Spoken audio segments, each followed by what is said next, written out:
Good morning, everybody. It is an honor for us to have Comptroller of the Currency, Thomas J. Curry, address an ACAMS conference once again, having last spoke at our Hollywood conference in 2014. Then, as now, he stood before us not long after facing tough questions by a Senate committee. Two things about that strike me. That we are fortunate each time we've had him speak to have him at the height of his celebrity that he perhaps may not welcome so much. But the other thing that strikes me about that is that it is a tough job being Comptroller of the Currency. And I make this last point because I think we're all aware of the kinds of pressure that you are under as compliance officers from regulators, and it is easy to forget the kind of pressure that the regulatory community is under from our legislators, all the while exhibiting, if I may say so, bravery under fire. Mr. Curry was sworn in as the 30th Comptroller of the Currency on April 9th, 2012, and in that role he is the administrator of the federal banking system and chief officer of the Office of the Comptroller of the Currency. The OCC supervises more than 1,500 national banks and federal savings associations and about 50 federal branches and agencies of foreign banks in the United States. These institutions comprise nearly 2/3 of the assets of the commercial banking system. The Comptroller of the Currency is also a director of the Federal Deposit Insurance Corporation. Mr. Curry served as chairman of the Federal Financial Institutions Examination Council for a 2-year term from April 2013 until April 2015, and he was the 21st FIFIC chairman. Mr. Curry has a long history in bank oversight. He has served 5 Massachusetts governors as the Commonwealth Commissioner of Banks from 1990 to 1991 and from 1995 to 2003. He has also served at various times during that tenure as acting commissioner, and he previously served as first deputy commissioner and assistant general counsel within the Massachusetts Division of Banks. He has also served as the chairman of the Conference of State Bank Supervisors from 2000 to 2001, and served 2 terms in the State Liaison Committee of FIFIC, including a term as committee chairman. So please join me in welcoming Thomas J. Curry.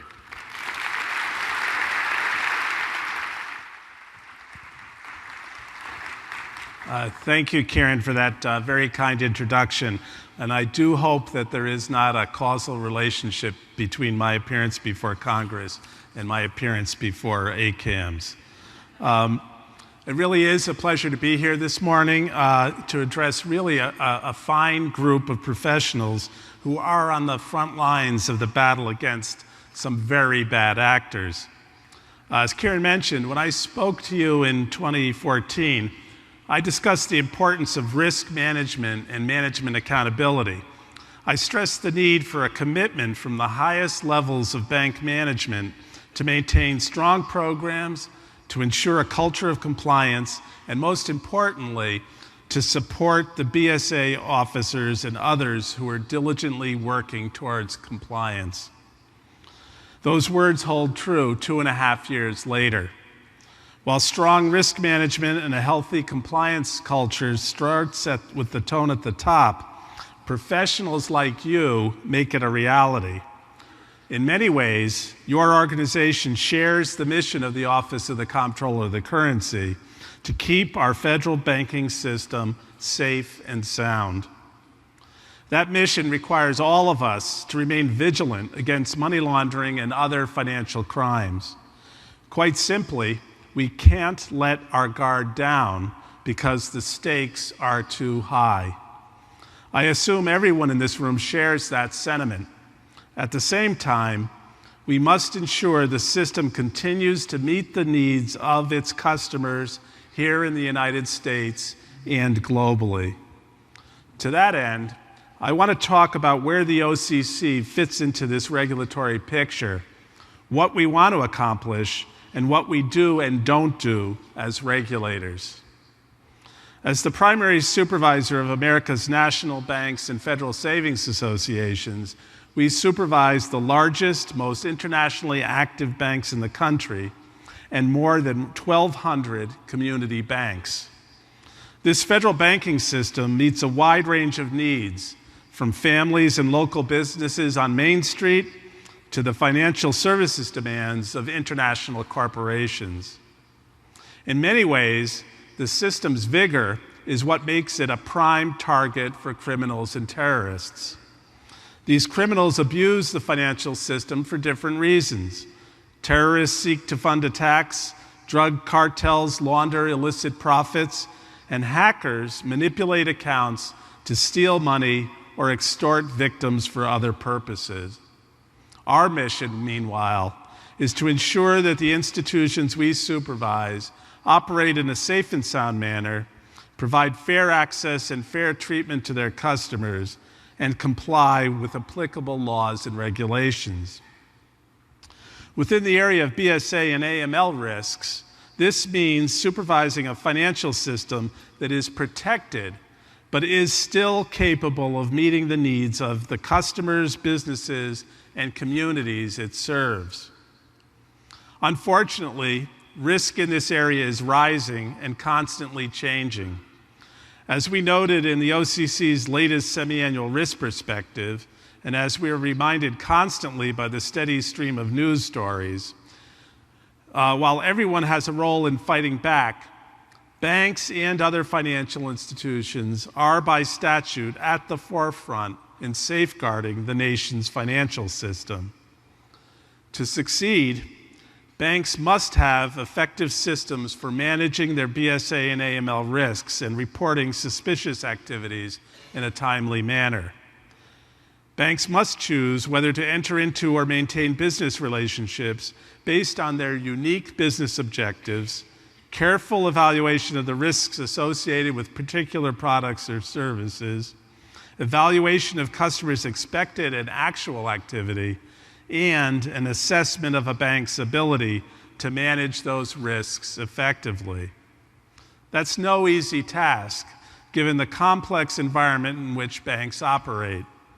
Multiple financial regulatory, law enforcement, and other agencies are involved in almost every situation.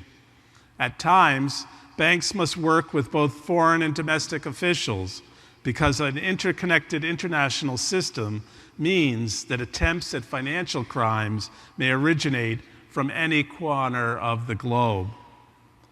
In such an environment, it is not surprising that some banks have chosen to reduce their risks and shrink their exposure and international business portfolios. That choice is the result of what has been pejoratively labeled derisking. These withdrawals, particularly in regions subject to terrorism, drug trafficking, and other illicit activity, have been the subject of a good deal of publicity and in some cases have caused outcry both here and abroad. The process that has resulted in these decisions is better described as risk reevaluation. It's the process in which institutions review the risks they face on a continual basis and ensure they have systems in place that can identify and adequately address those risks. The actual process of regularly reevaluating risk is a critical and expected part of the BSA AML regulatory regime. I want to be clear. The concern we all share is to protect our financial system from being misused by criminals and terrorists.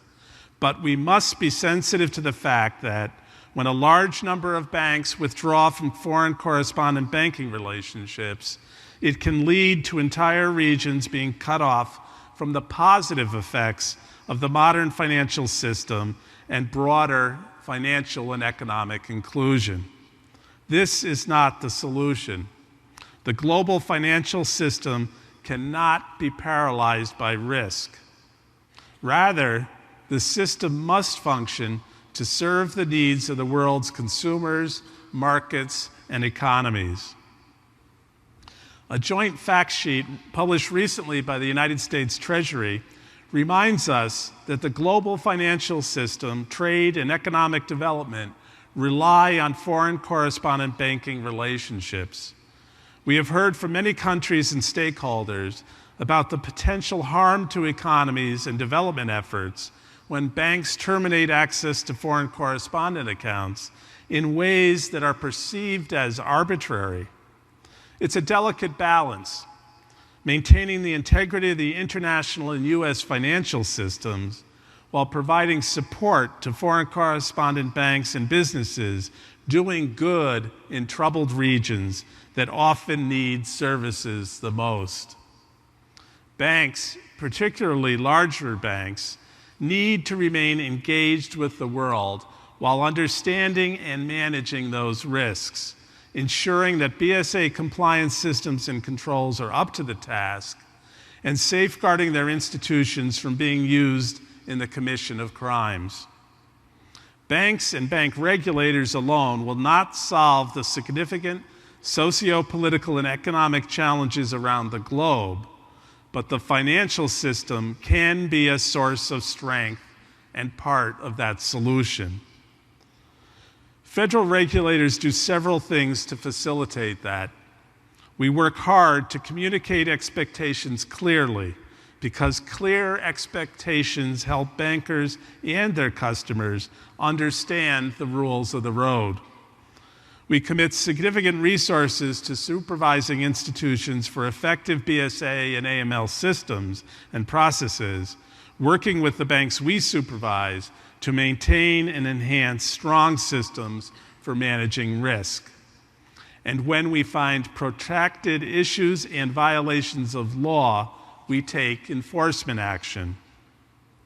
Today, I want to highlight a few examples of our efforts to provide clear and timely guidance. The first is the joint fact sheet on foreign correspondent banking that I mentioned earlier. Developed by Treasury and the federal banking agencies, the fact sheet describes the agency's approach to BSA and AML examination and enforcement processes, as well as the roles of the Office of Foreign Assets Control and the Financial Crimes Enforcement Network. It helps dispel misconceptions about what is expected of U.S. banks with foreign correspondent businesses. For instance, the fact sheet reminds banks of their duty to conduct adequate assessment of the foreign financial institutions they do business with, but it points out that under existing U.S. regulations, there is no general requirement for United States depository institutions to conduct due diligence on the customers of their foreign correspondent partners. In other words, there's no general requirement to know your customer's customers.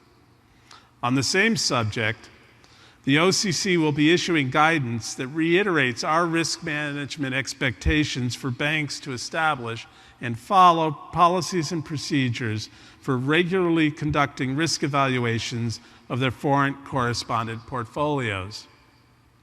The guidance will describe some best practices we've observed that banks can use when reevaluating their risks and making decisions about retaining or terminating foreign correspondent accounts. These practices include establishing effective governance for overseeing how banks reevaluate risk and monitor recommendations for retaining or terminating foreign correspondent accounts. They also include regularly communicating to senior management about decisions to retain or terminate foreign correspondent accounts, giving consideration to any adverse impact that closures may have on access to financial services for an entire group of customers or an entire region. Banks with best practices establish lines of communication with foreign correspondent customers in the context of determining whether to withdraw from a relationship. Best practices also consider specific information these customers may provide that may mitigate risks that they present. And when decisions are made to terminate accounts, banks with best practices provide sufficient time for customers to establish alternative banking relationships unless any delay would create additional risk. Finally, best practices among banks with foreign correspondent business include having clear audit trails documenting the reasons and methods used for considering account closure. The OCC also recognizes the value of sharing its supervisory processes and experiences with other regulators. That's why, since 2004, we've conducted the OCC's annual Foreign Supervisors AML School. The school helps foreign bank supervisors increase their knowledge of money laundering and terrorism financing, improve their understanding of U.S. laws, regulations, and processes, and importantly, enhance their ability to examine and enforce compliance with their own banks. The school has now held a total of 19 week-long sessions with participants from more than 50 countries. In November, we will bring this training opportunity to Panama in coordination with the Association of Supervisors of Banks of the Americas. Communicating expectations is an important focus for the OCC, but much of the agency's work related to BSA and AML involves ongoing supervision of national banks and federal savings associations through on-site examination. Bank supervision and examination are, of course, a regulator's fundamental tools for affecting industry behavior. Our supervision follows the procedures and processes described in the Federal Financial Institutions Examination Council's, or FFIC's, Bank Secrecy Anti-Money Laundering Examination Manual, which is updated regularly. I know most everyone in this room is familiar with the manual and would agree that it provides a blueprint for BSA and AML compliance, as well as being the guide for supervision in this area. The manual continues to be a collaborative effort of federal and state banking agencies and the Financial Crimes Enforcement Network. Throughout their examinations of banks and thrifts, our examiners work closely with bankers and communicate their findings to management and bank boards. They review each bank's compliance with its own written plans to ensure that they are being followed. Examiners document matters requiring attention clearly, which then are tracked through resolution. The vast majority of issues, more than 95%, are resolved through ongoing supervision. When that fails, or when examiners identify more serious deficiencies, federal banking regulators use their enforcement authority to compel corrective action. Enforcement actions range from informal memoranda of understanding to cease and desist orders, and in certain instances, civil money penalties. These penalties are designed to address significant failures in BSA and AML programs, ensure accountability, and to deter future unsafe and unsound practices. In a perfect world, however, we would never need to use them. With all that we do, it's worthwhile to mention some of the things regulators don't do with regard to BSA and AML. First and foremost, the OCC does not pass laws, nor do we write the regulations implementing the Bank Secrecy Act. The OCC does not have criminal prosecutorial authority. That is the authority of the Department of Justice. And, as stated in the joint fact sheet, neither we nor our fellow regulators take a zero-tolerance approach to enforcement that mandates the strict imposition of formal enforcement actions regardless of the facts and circumstances of the situation. Enforcement actions address more serious problems or situations where deficiencies have not been corrected in the course of the ordinary supervisory process. Lastly, and this is a point that we have stressed frequently, The OCC generally does not direct banks to open, close, or maintain individual accounts, nor does the agency encourage banks to terminate entire categories of customer accounts without considering the risks presented by individual customers or the bank's ability to manage those risks. A decision to terminate a banking relationship or to exit a line of business resides solely with the bank. Banks must choose whether to enter into or maintain business relationships based on their business objectives, an evaluation of their risks, and their customers' expected and actual activity, and their ability to manage those risks effectively. I want to close by, again, thanking all of you for your dedication and hard work to keep our financial system safe from criminals and terrorists. Financial institutions face real threats from criminals and terrorists who use sophisticated tools and weaponry. Balancing the scales on the other side is the need for the international financial system to continue to function in a truly global way, meeting the needs of economies and markets while promoting financial inclusion. The stakes are high, and succeeding in our efforts will require vigilance on the part of everyone in this room and thousands more across the country and the world. I hope I've been able to shed some light on our approach to BSA and AML and to dispel some misconceptions, particularly as they relate to foreign correspondent banking.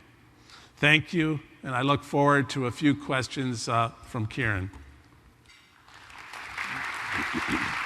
Right in the middle there. Well, again, thanks so much for being here. Thanks so much for submitting to more questions. I think these will be friendlier than at least those early questions in the Better than Congress. Yeah. So, you know, I think that we talked about, you know, civil money penalties, and as things get escalated and the whole process of enforcement. And, you know, I think when this group looks at a lot of the big penalties, there's not really a lot to argue with. These often are things that are really egregious and, you know, really need redress. And probably most people have not been the subject of a big civil money penalty here. I think where you hear a lot of complaints or issues is those matters requiring attention and the kinds of where the rubber hits the road with the examiner, that people feel as though there can be standards put before them by examiners that aren't necessarily in the regulations, that sometimes a best practice that's at one bank, which isn't necessarily regulatory or, you know, statutory demand in place, that those become things that they get dinged for, that they have to start doing, spending a lot of money to fix or to put in. So I think the question, that long-winded, I think the question is, what does the OCC do? What do you do to kind of know what the examiners are up to and to kind of direct the examiners? Okay, just a general point that I think needs to be emphasized. The way we approach BSA AML activities at a bank is the way we would approach any other area that we supervise at the OCC. So, you know, in terms of our use of enforcement actions, I do think it's driven by the particular facts and circumstances at an institution. I think if you look at some of the more significant BSA and AML related enforcement actions and civil money penalties that we've assessed, there's really no doubting the factual basis for that action. And it really is the result of repeated and fundamental failures in the BSA AML program. Going back to what we're looking for and what guidance I can give you in terms of dealing with the OCC as an on-site supervisor, the number one rule or recommendation I'd give is really to talk and engage with the examiner or the examiner in charge. The system really is based on a two-way dialogue, and I would caution against anyone shying away from that type of engagement. You mentioned the distinction between an MRA and best practices, and how an individual compliance officer or an institution should handle that. Matters requiring attention are mandatory. I would recommend that if you do not understand the terms of the MRA, that you really sit down and talk to the examiner in charge. If there are specific dates for compliance with its provisions, you need to have a frank discussion with the examination team as to whether or not those actions are doable within those time frames. We've tried to clarify our use and our tracking of MRAs. That's a recent initiative, so that we will be able to follow up on those particular mandatory requirements. Going back to recommendations, a recommendation is a recommendation. It is not mandatory. You should think about it. If you have reasons not to follow that recommendation, so be it.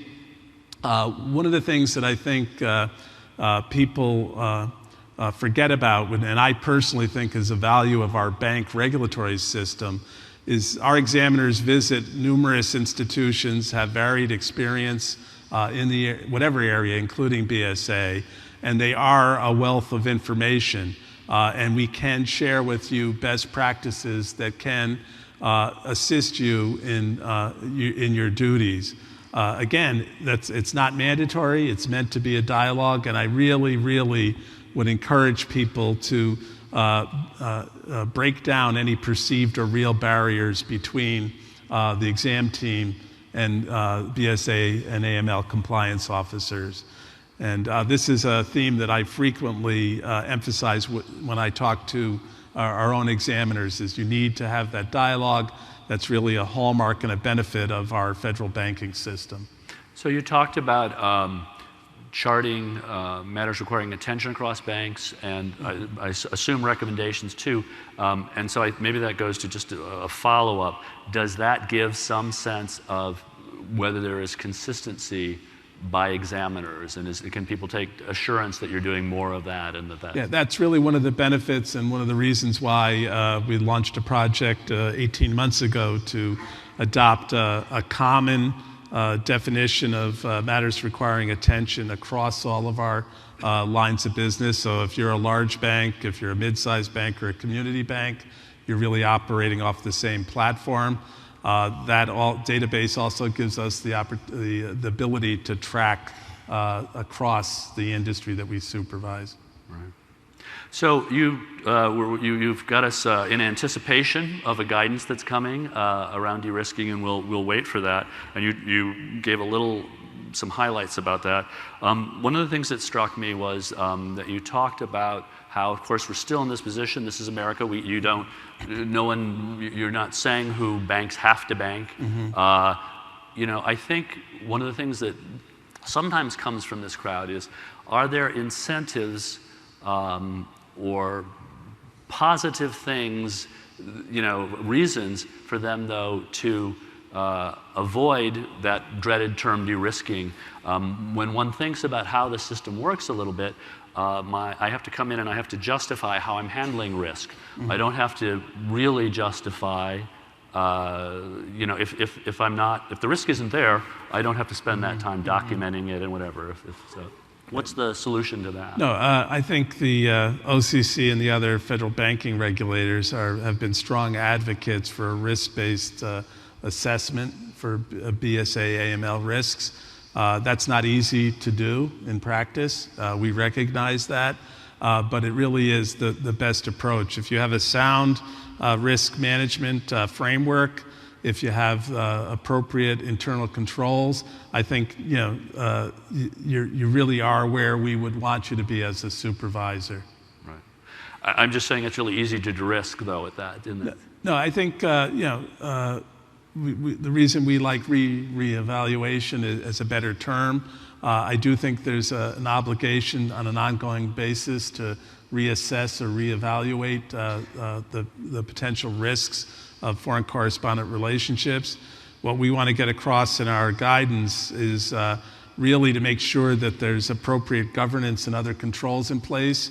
And the benefit there is it really demonstrates that or proves a negative that those decisions are rational, business-based decisions and distinctions, and are not what many people assume are arbitrary decisions. And I think that's an important fact to get across. Right. I know that it's been mentioned a couple times here. John Byrne has kind of headed ACAMS' involvement with the World Bank in discussions about derisking. And I'm struck by a couple things that you might want to comment on that the language of the various stakeholders at those discussions is very different. People are defining issues and what their needs are very differently.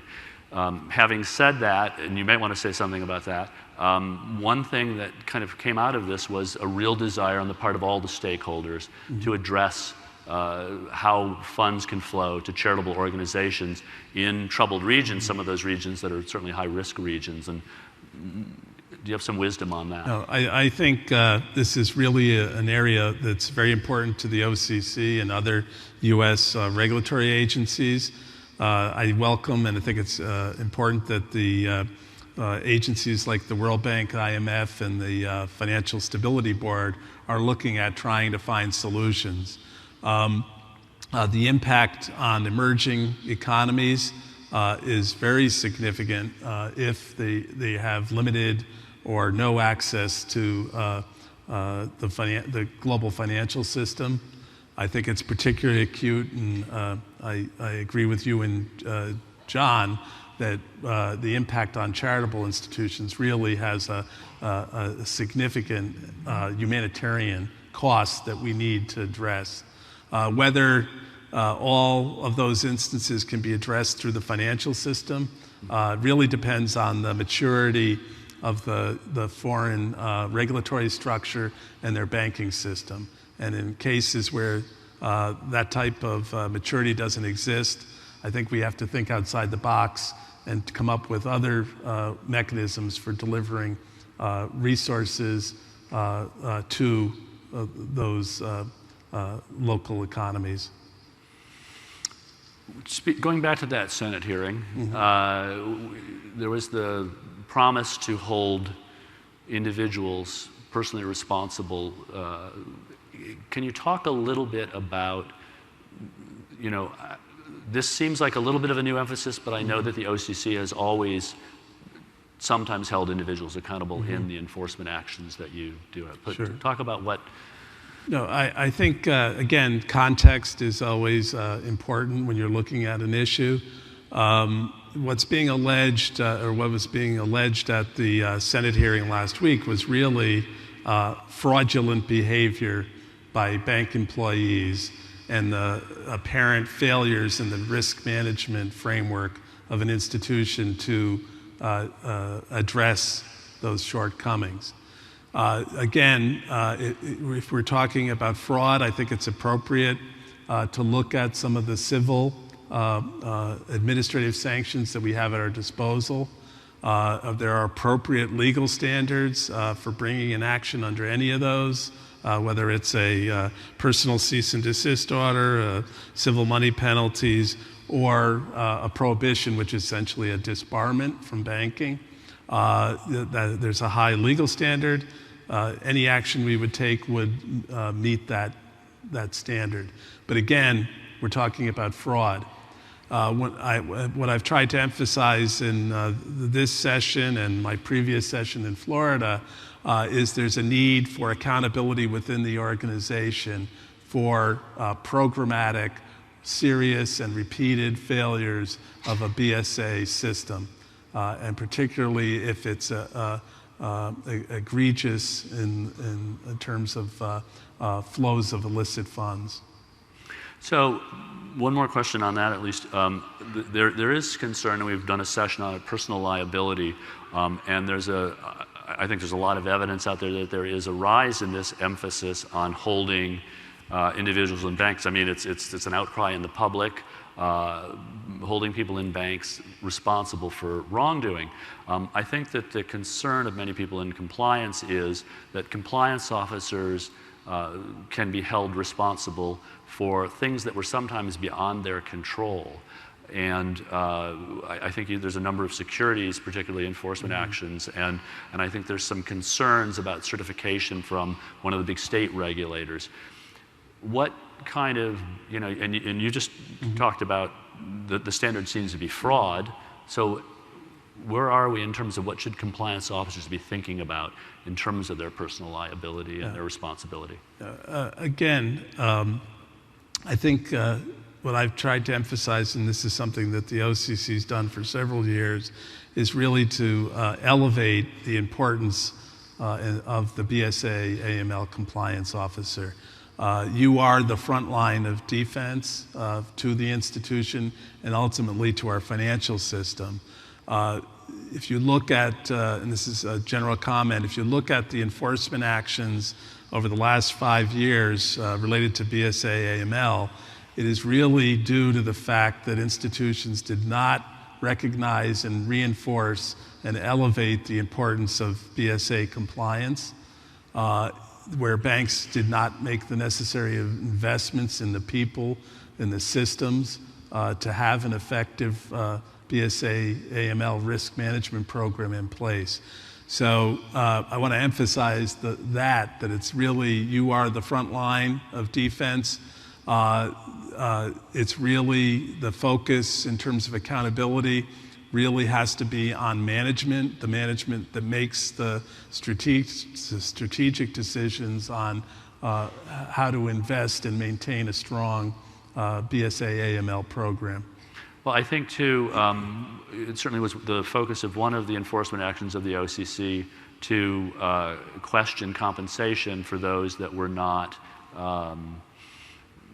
helpful, those who were standing in the way of compliance, and how has that worked? I mean, that's been... I think incentive compensation really is a critical factor when you look at any effective risk management framework or structure. There's two things I'd want to emphasize. Number one is that we do look at the appropriateness of the financial incentives of our largest banks under our enforceable heightened standards. That is a key component as to how what behaviors are being reinforced through compensation, and also what are some of the indirect or negative effects of what's been established as an incentive program. And I would just comment, I think that's really the underlying regulatory issue at that recent Senate Banking Committee hearing. The other area is, and I think this is, and I called for this at the Senate Banking Committee hearing, is the need to come up with a incentive compensation rule that's mandated under the Dodd-Frank Act. Earlier this year, we reproposed a proposal that would clarify that there are regulatory requirements for effective incentive compensation programs. While institutions have adopted, and since the crisis, voluntary structural reforms to their incentive comp programs, they do not have the full force of a regulation behind them. I think it's important in egregious cases that regulators have the ability through, if there is a non-compliance with a governing regulation, to use the panoply of remedial measures, both informal and formal, that we have at our disposal. We're almost out of time. I want to ask you quickly, I know this has been an initiative of the OCC recently, fintech. The idea that you want to encourage fintech and also encourage that it meets compliance standards, that it is not a threat to the security of the global financial system. Can you talk a little bit about that, how you see OCC going forward in terms of balancing the innovation and safety? Yeah. No, I think fintech is a major strategic issue for the banking system. My view is that the OCC, as a regulatory agency, really needs to be clear about what its expectations are, and to do it transparently. And that's really been the rationale behind our activities over the last 18 to 24 months. We issued a white paper last May.